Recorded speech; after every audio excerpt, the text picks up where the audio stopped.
যে এই জাবালে সূর, এই জাবালে সূরের উপর ওই দেখেন মানুষ উঠে, ওই দেখেন আপনারা মানুষ আস্তে আস্তে আস্তে আস্তে আস্তে উঠতেছে।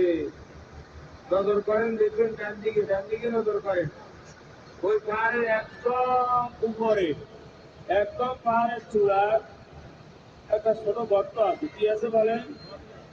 এই গর্তের মধ্যে আল্লাহ তাআলার হুকুম হইল, আল্লাহ রসুল এবং হযরত আবু বকর এই গর্তের ভিতরে দেয়া ঢুকে গেলেন। কাফেররাও পিছে পিছে কিন্তু গেছে। ওইখানে দেয়া দেখা যাচ্ছে নবীজি আর নাই।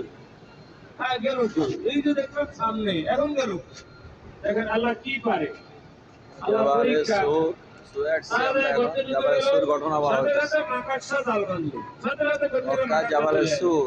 হযরত রাসূলুল্লাহ সাল্লাল্লাহু আলাইহি ওয়াসাল্লাম যে পাহাড়ে ছিলেন, দুবাই ছিলেন 3 দিন। আবু বকর সিদ্দিক সহ জাবালে সূর পাশে আছেন। বলে যে এই গর্তের মধ্যে মনে হয় ঢুকছে। একজনে বললে 10 জনে তো বেড়াতো হাত পা আছে, যদি গর্তে ঢুকতো তাহলে মাকাসার বাসায় ভাঙি দিত না। আরে তাড়াতাড়ি কবুতর আসতে করতে এই পানি করতে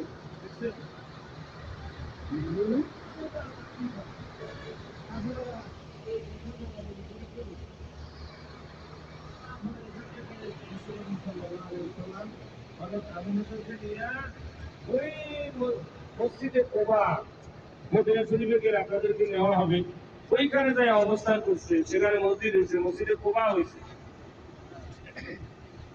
তাহলে আমরা মক্কা শরীফের জিয়ারতে এখন কোথায় আসলাম?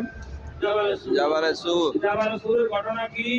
যে রাসূল করিম সাল্লাল্লাহু আলাইহি ওয়াসাল্লাম আল্লাহ তাআলার হুকুমে মদিনা শরীফ হিজরত করার সময় হযরত আবু বকরকে নিয়ে এই জাবালে সূরে লুকায়া ছিলেন।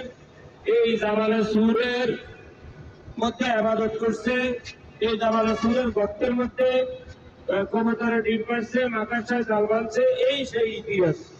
আজকে আমরা এই জাবালে সূর কিন্তু আরেকটা নাই, আছে? এই জাবালে সূর আরেকটা নাই, পৃথিবীতে একটাই। এটা নবীজি ইবাদত করার কারণে এই সারা পৃথিবীর মানুষ এই জাবালে সূর কিন্তু আছে। মক্কা শরীফ আসলে এই জাবালে সূরে আসে নাই এমন ঘটনা নাই। কেন আসে? এই জাবালে সূরে কতবার আছে, কোনো বারের কাছে তো কেউ যায় না, কিন্তু এই জাবালে সূরে আসে এক নজর দেখার জন্য, যে এটার মধ্যে রহমত আছে, বরকত আছে, ফজিলত আছে, সওয়াব আছে। সেই জন্য এই পাহাড়ে মানুষ আসে।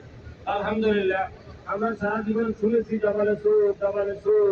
এই জাবালে সূর আজকে সরাসরি আল্লাহ আমাদের দেখাইলেন। সেই জন্য আমরা আল্লাহ শুকরিয়া করি। আলহামদুলিল্লাহ, জাবালে সূরের কত রহমত, বরকত, ফজিলত, নাজাত, মাগফিরাত আছে, সব আল্লাহ তাআলা আমাদের জমিনের মধ্যে দান করুন। আমরা বলি আমিন। চলেন, আল্লাহ হাফেজ। আল্লাহ।